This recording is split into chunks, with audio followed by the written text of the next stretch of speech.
Hi folks, welcome to today's edition of our video cast, My Life with Robert Burns. We're pleased you could join us.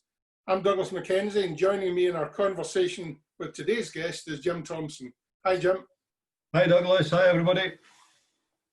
Jim and me are friends and colleagues from New Covenant Burns Club. So what we're going to do today? Well, today you're going to get the second instalment of our conversation with Hugh Farrell. And if you remember, we left Hugh when he was about to start work at Morgan Crucible in Perth. So, Hugh, can you pick up the story from there for us? Yes, thanks, Douglas. I arrived in Perth in early 1777 and worked in Morgan Crucible. I was works engineer and safety officer, and I left there in 1980. The pound had just rocketed in value. We were exporting 75% of our product, and into the dollar market, we could no longer compete with people who are actually producing in the dollar market. So we were getting priced out of the business. And for the second time, I was working with a company where redundancies were announced, and I just slid over to general accident in Perth. Although I was working for the Scottish Boiler and General Company based in Glasgow. So I was a senior engineer with the Scottish Boiler, looking after electrical inspectors and lift inspectors in the southeast of England. So I was operating by remote control from Glasgow. So there's a big change, a head office in Glasgow, and let's say the minions are in London. So Zoom would have been a useful tool for you in these days? It would have been a very useful tool. It had been a very useful tool for the man whose job I took in the Glasgow office. He wasn't a very likable person. So you would contact your engineers by telephone every night. But one guy, he wasn't a very great worker down in London. He was always swinging the lead. And in one particularly irate call from Glasgow, he managed to convince the boss that it's not me, that's my brother you're looking for. So then they were sending in handwritten reports to be typed up in Glasgow, and the same guy got a rocket from head office from this guy. He wrote to him, sending his report back, tidy up your handwriting, I can't read a word of this. And he got a memo back asking the boss, hey, could you please type that letter you wrote me? I can't read it. So, and then the same guy, you see, we inspected the lifts in all the Department of Environment buildings in the land, including Buckingham Palace.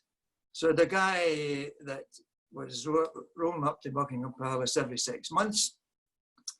Now you remember Mr. Fagan, who managed to get in and sit in the Queen's bed. Yeah. He managed into the palace, gate crashed. So after that event, this guy rolls up at the gate and he's asked, name. What do you mean, name? It's me. I've been coming for years. Name. Come on, name. So he just says, Fagan. All hell was let loose. All hell was let loose. So I was there again for 4 years, and then the company merged with Commercial Union, and the head office moved to Manchester. I had no intention of moving to Manchester, but I became regional engineer for Scotland, still based in Glasgow. And another 3 years there, and then I started my own business. Inspection and testing, but electrical consultancy. And I went into training and development. I did work for Stowe College, and then I went in and took a job in Stowe College as a lecturer. I was a senior lecturer, but I came on to commercial side where I was lecturing on all the latest electrical legislation, which enabled folk to sign off on the electrical installation, inspect it, test it, and sign it off. And also taught design and computer-aided design. And my pinnacle was in 2003 when I won, I ran a lot of City and Guilds courses, and I won the UK medal for the services to vocational education. Oh, well done. And it was all based on, you've got to get returns, critiques at the end of every course. Your students saying what they think of the course and what they think of you. So it's based on that. So it was, yeah, it was quite nice. I won the gold medal for Scotland and I won the UK medal. Fantastic. And were you back living in Ayrshire by this time? I was back living in Ayrshire. In fact, all through, from 1980, when I started working in Glasgow again, I moved to Ayr. Yeah. And it was actually the pull of the Burns country that pulled me back down to Ayrshire. No contest, I had to be Ayrshire. So is that a cue for moving on to talk about some of the Burns stuff in your life? It is indeed.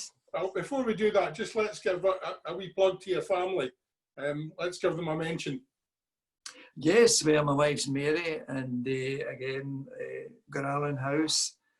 And I have two daughters, Gillian and Kirstine. Gillian works in Ayr, Kirstine in Edinburgh. I've got two granddaughters here in Ayr, and they're doing very well. They're doing very well. They're studious and they're into everything. The piano, violin, dancing, piano. Oh, I said piano. So they're enjoying life to the full. But unfortunately, at the moment, the gas is at a peak. Yeah, there's a few restrictions at the moment. With this state with it, yes. Although there's still piano lessons. I was just to say, I'll pass on to Jim and get him to get you into a conversation about the Burns side of your life. Yeah. Hugh, I mean, there's lots we could talk of in a half an hour podcast or whatever, a video cast. You can't examine everything in somebody's life, particularly people like yourself. Yeah. But what I'd like to ask you about is you've got a great commitment to the Burns Birthplace Museum and Burns Cottage, and I would like you to tell the viewers just what your involvement there is. Right. Well, my volunteer guide to begin with, NTS put a wee article in the Ayrshire Post when they came to town 10 years ago. They were looking for volunteers, and I couldn't get my application in fast enough. And Douglas Urquhart was my referee, by the way. And when I hit it, the interview I got, and she had Douglas's reference, and she says, so this man says, you don't need the National Trust, the National Trust need you. So I thought, well, there's a nice wee accolade from Douglas. But I got the job, and well, I was actually speaking in January this year at the Georgian House in Edinburgh. I to praise the National Trust for Scotland. All the rich patrons were there, and it struck me the Georgian House, the first inhabitants moved in 1796. In this great drawing room, there are about 80 folk in it. And I thought, you could have fit Burns Cottage into this room. And I thought, this is the type of room that Robert Burns was in Edinburgh as he entertained the great and the good. We'd thrown the doors open to permit them to enter and threw them open at the end of the night again to permit them to leave. So I get great opportunities out of volunteering. But beyond the volunteering, I do every second Saturday morning, 11 o'clock till 1:30. That's the normal stints. But also cover a great many tour buses coming in. In fact, you get tours coming out your ears. You can be there practically full time. And are they from all over the world, Hugh? from all over the world. It's absolutely fantastic. What an experience it is. For instance, I try and tell them something. I also learn. An American historian, did you realise that Robert Burns was the first national poet of the USA? I says, I had been unaware of that. Yes, our first national poet, Robert Burns. Wow. I had a couple from Glasgow. I clocked the wifey wasn't a Glaswegian. And asked her, where did you come from originally? Hungary. Had you heard of Robert Burns in Hungary? Got him to school. Fell in love with him when I was 12. And then her husband pipes up, the wee Gleska Killy, I don't understand a word of it. And she turned to him and says, I understand every word. So there was a great Burns fanatic. So yeah, from all around the world. And in 2013, we launched the Friends of the Museum, which I've chaired. We've chaired for 7 years now. And we're there to bring in the money. And we have very carefully constructed our articles of association in that the money comes into the National Trust, but we are only permitted to contribute to work being carried out in Alloway.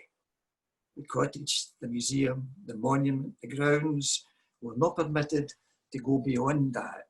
So that I keep saying to folk, if you want to donate to NTS Burns, channel your money through the Friends. If you want it to be spent in the cottage, the museum, in the alley, you've got to channel it through us, because we're the guys that guarantees that's what the money is spent on.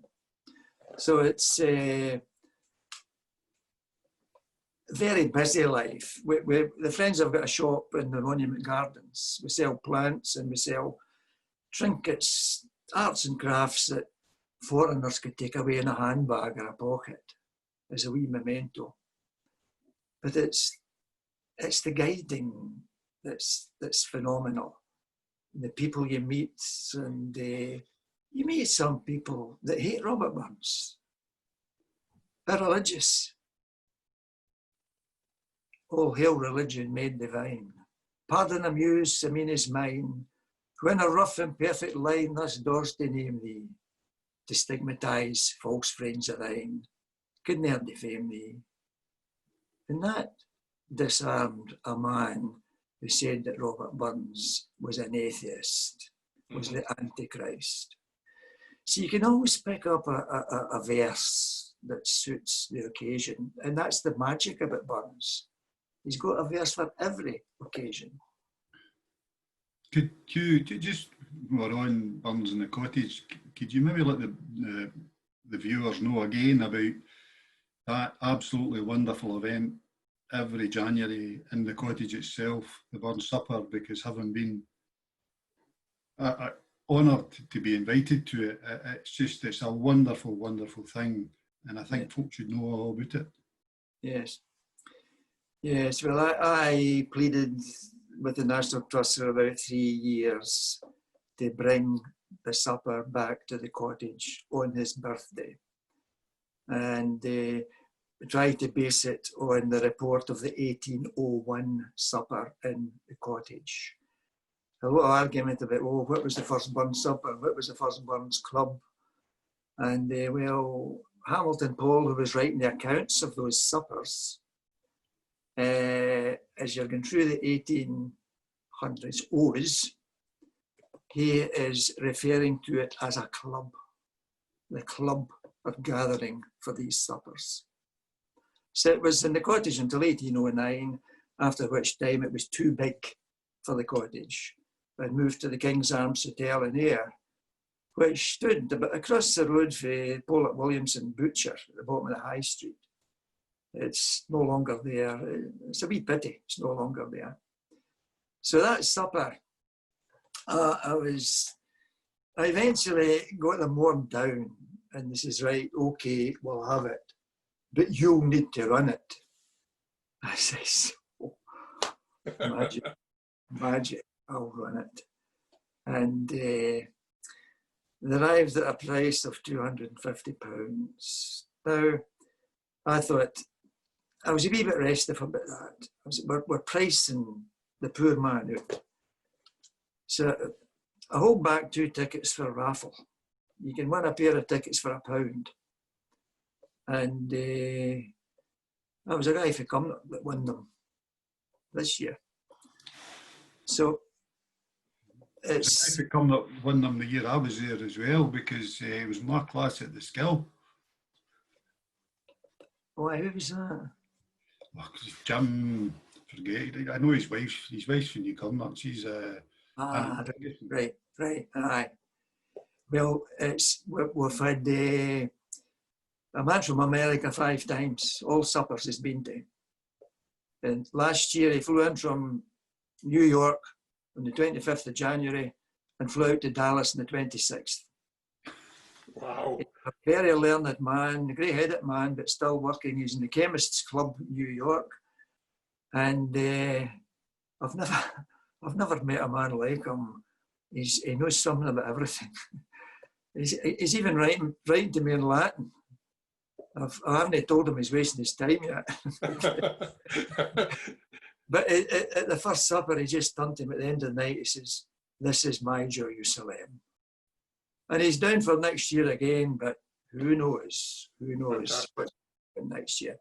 But the supper itself, well, I always try to get a direct descendant of Robert Burns there. And I'm succeeding. But maybe the best one was a lady from just north of Glasgow. And she's a direct descendant of Robert Burns and Jean Armour. And James Lincairn is her line.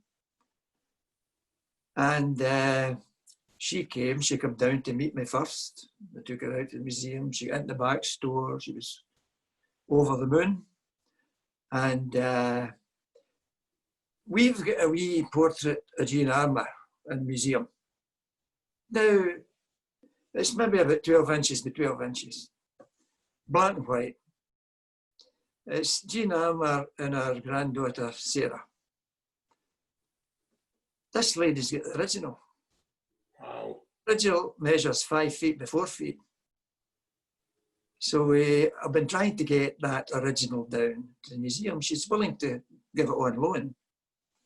But I need to raise money so that I can finance it coming on loan, the insurances, the care, etc. So that's my next project. But they were saying about, oh, we've got to watch, the conditions, the environment it's in. And she says, it's hanging in the same room as my Aga in my house. And I visited her. It's magnificent. So we couldn't get it done for the Burns supper when she was speaking. But I got a photograph of it taken professionally, framed professionally. It's maybe about 2 feet square. And I had it in the cottage at the supper with a sheet over it. And I told her, during your ode to Robert Burns, you give me the nod when you want that portrait to be revealed. So the sheet came off and she pointed to it and said, that wee girl was my great-grandmother. Wow. That was just a magical moment in that room. Everybody gobsmacked. As close as that to Robert Burns.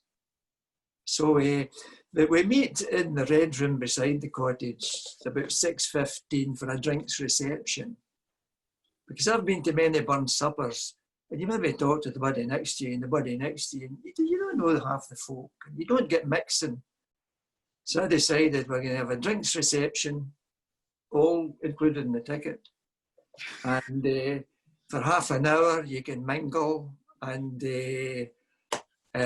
chat away to the performers and the other guests. And then we line up, everybody's lined up So the piper pipes everybody down round the cottage, in through the kitchen, the spence, the byre, and into the barn. And I've had folk telling me the hairs are sticking up in the back of her neck as we are paraded through that cottage. And they're lined up in such a manner that they all finish up at the correct place. So it's just phenomenal. And we have Must be a tremendous atmosphere. Tremendous atmosphere. With the Greg fiddle playing with Alistair McCulloch. Yeah. And of course, Jim gave the ode and on one occasion. Alistair's, his father was John McCulloch. He was, so all well in here. Yes, I knew him well when he was a police in Cumnock. Aye, that's right. I was a servant at Cumnock. And a ruler. Aye, great Burnsian. Yes, he was. Yeah. Well, actually, at one of the Burn suppers Alistair was playing at, his father had died the previous night. So it was a sad night for Alistair. And I thought, to break the ice with all of this, I asked his permission to let me offer a toast to John McCulloch, a great Burnsian. And he agreed. And he says, that was me settled. Yeah. But that night, we two Burn suppers when Five at Life came into the cottage to do a live broadcast. So Alistair and I were on at 5:30 before having to do a quick change for 6:15. And these guys, it's all live, and they don't tell you what they're going to ask you until just 2 minutes before it, so that you're spontaneous, they say. I say, so they can have one up on you and appear more professional than you. But I'd also to recite a couple of verses. And I decided what I was going to recite when they told me, with just about 2 minutes to go, now the second verse that you're reciting, Alistair will come in with a fiddle and play over you. And I thought, what I'm going to recite, no use for that. So I quickly changed to O Bessie, our spinning wheel. And it was a nice piece for Alistair to break in. Well, that'd be a nice one for you to give us just now. And I'll promise not to come in with a fiddle. Aye, right. Oh, leaves me at my spinning wheel and leaves me at my racking wheel. Fae tap to tay, they cleed me bean and hap me warm and feel it in. As like to signs the summer sun, I sit me down to sing and spin, blessed with content and milk and meal. Oh, leaves me on my spinning wheel. With smotty sail and less to buy, I'm in distress, below envy. Oh, what would change this humble state? For all the wealth of the great, amid their idle flaring toys, amid their cumbrous dinsome joys, can they the peace and pleasure feel, O Bessie, at her spinning wheel? So it's I like that piece. Oh, it's excellent. You deserve a wee bit of applause for that. The other achievement you've had with the Friends is to get the monument refurbished. Can you tell us a wee bit about that? Yes, well, the monument refurbishment was starting at about £260,000. And then it went up to £350,000. And it was eventually £530,000. Oh, wow. It was a mammoth task. It was in a very poor condition. But one thing I'll say for the National Trust is I've never known an organisation to go so deeply into a project before the start. With all the records of the original build and the minutes of the old trustees, which were transcribed, I proofread them from the written word to the type. Very, very interesting. but the water had seeped right into the very core of the building. The ceiling was painted, and the paint was all falling off it. And we discovered that it was about 1848. It was opened in 1823, but in 1848, the architect gave permission to paint the roof, the ceiling. And we guessed that they were looking for permission because it was probably getting discoloured with ingress of water from above. But, well, paints, they were using paints that weren't breathable, and all they were doing was locking the moisture in. And it was just completely riddled with damp. Then we come across polyfiller repairs, we come across plastic roll plugs, we come upon concrete repairs, we come across the wrong stone, replacing stone which had degraded, which then degrades the original stone or becomes degraded itself. So it was just it was a complete disaster. The stonemasons were the National Trust stonemasons from Culzean. They were actually using a kind of hypodermic needles to get this grout in. The grout was about the consistency of milk. Mm-hmm. So to putty up the joints, get the grout in, wait till it sets, and then get the putty back off. And they made a fantastic job. The monument was originally opened in, well, the foundation stone was laid by Alexander Boswell, son of James Boswell, 25th of January 1820. He wasn't at the grand opening in 4th of July 1823 because he was the last man in Scotland to be killed in a duel. You know, an argument that was carried never for. It said that Sir Alexander, being a gentleman, aimed to miss. And my take is, well, if the other guy aimed to miss, he missed missing. And Sir Alexander was dead. So he was, of course, the son of James Boswell, who Robert Burns would love to have met. Yeah. But Bosey spent most of his time in, Boozy Bosey spent most of his time in London, apologising for being a Scot. So, 4th of July. Carry on. 4th of July, the day that it was opened, was the day they put some coinage and a newspaper into the urn at the top of the monument. And it was on the 4th of July that we uncovered that newspaper, an air advertiser. And was there a significance to that date being American Independence Day?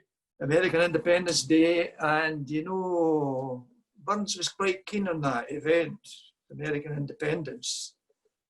And we can certainly read. And indeed, he's written letters to Helen Craig down at Bigland in Dumfriesshire. And Helen's brother, James Craig, just happened to be George Washington's Surgeon General. And folk visit and say, how did Robert Burns know this? And how did he know that? I says, well, he knew all about the independence fight in America through this Helen Craig, James Craig. And also, he was a great fan of Thomas Paine, the man who wrote The Rights of Man. And I always mention Paine when I get American visitors, because Thomas Paine wrote, well, Thomas Paine was an excise man just like Burns. But he wasn't as good an excise man as Burns because he was sacked twice. The first for dereliction of duty, and the second time for whipping up dissent in the ranks and encouraging his colleagues to go for more money. So Benjamin Franklin helped him to escape to America. And he produced a pamphlet entitled Common Sense. And I've never met an American yet that hasn't heard of Common Sense. It ran to 500,000 copies. And John Adams, the second president of America, he wrote, were it not for the pen of the author of Common Sense, General Washington's sword would have been to no avail. So he's credited with getting America independence. So he's written the book, The Rights of Man, Robert Burns' most prized possession. He's doing in the Fries now, and he's forced to give his book away because they were burning the book. It was outlawed in Britain, The Rights of Man. Man had no rights, while Europe's eyes fixed on mighty things, the fall of empires and the fate of kings, while quacks of state must each produce his plan, and even children lisp the rights of man. Amid this mighty fuss, just let me mention, the rights of woman merit some attention. Burns is writing that when it was a crime to even utter the words, the rights of man. And he goes even worse in the last line of that piece. Ah, ça ira, the majesty of woman. And ça ira just happened to be the battle cry of the French Revolution. Burns could have been in big trouble. But folk ask me, but how did he know about that? Well, what about Dr. Maxwell?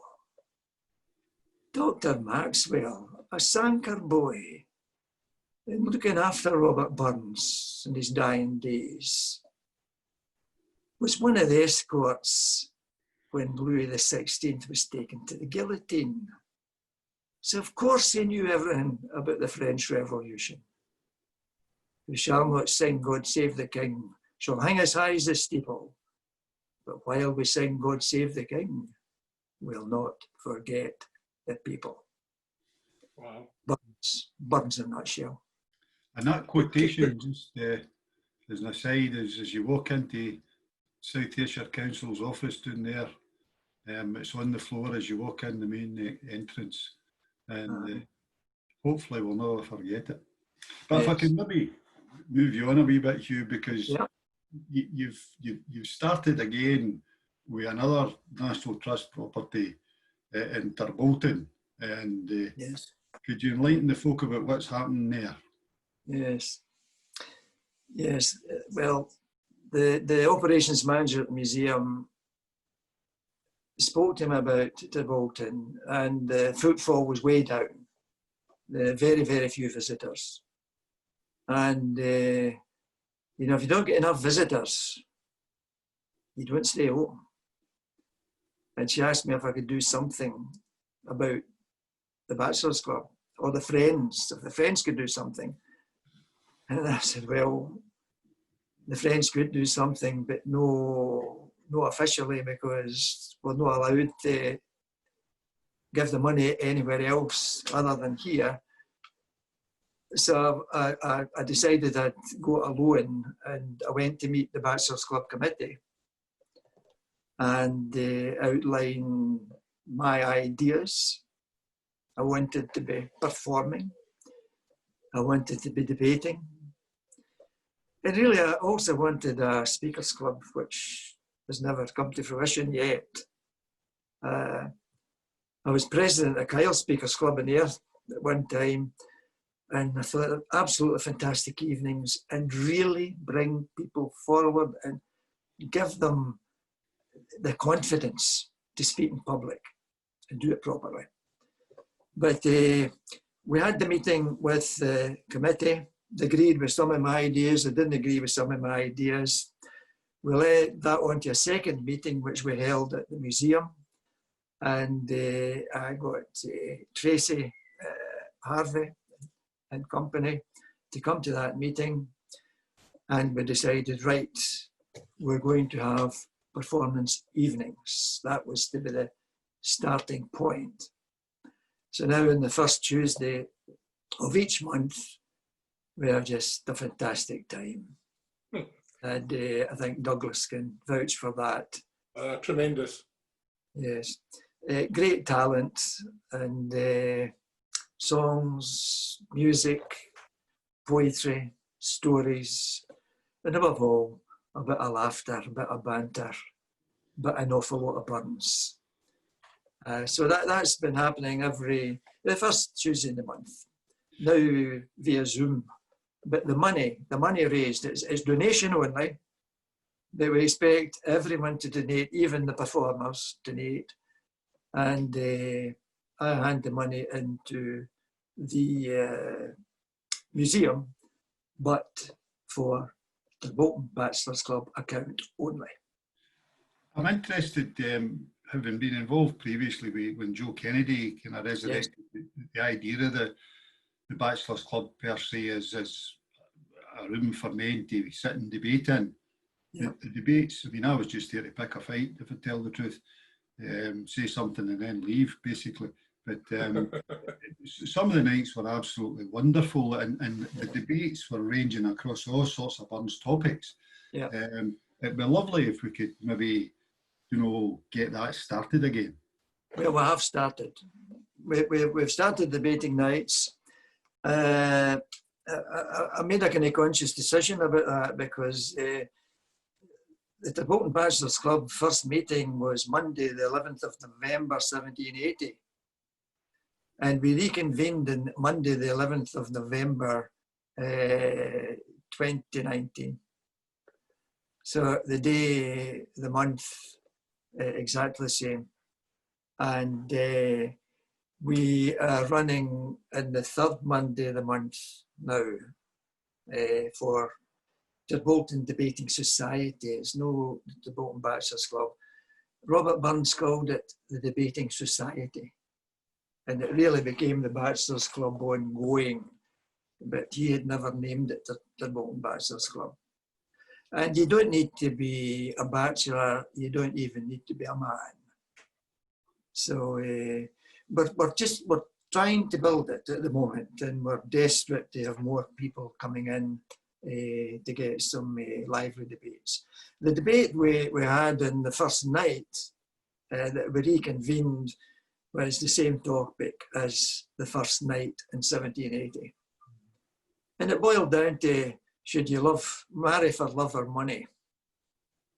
And sadly, marry for money won.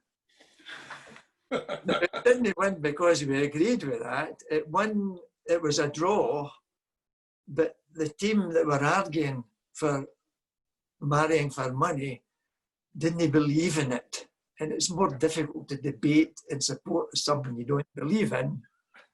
So we gave them the prize, which was nothing right enough. Well, I started a fight in there one night with Stephen Still's lyric. You can't be with the one you love the one you're with. And I says, Burns must have adhered to that. And I never said another word, and it was nearly fighting all other places. Right enough. Oh, Hugh, I think we're just about running out of time again for our second instalment. So I just wanted to thank you very much for giving up your time. It's been fascinating listening to all your stories. And I just want to thank you for telling us about your life with Robert Burns. Thanks very much. Thank you very much, Douglas. Thanks for having me. Thanks, Jim.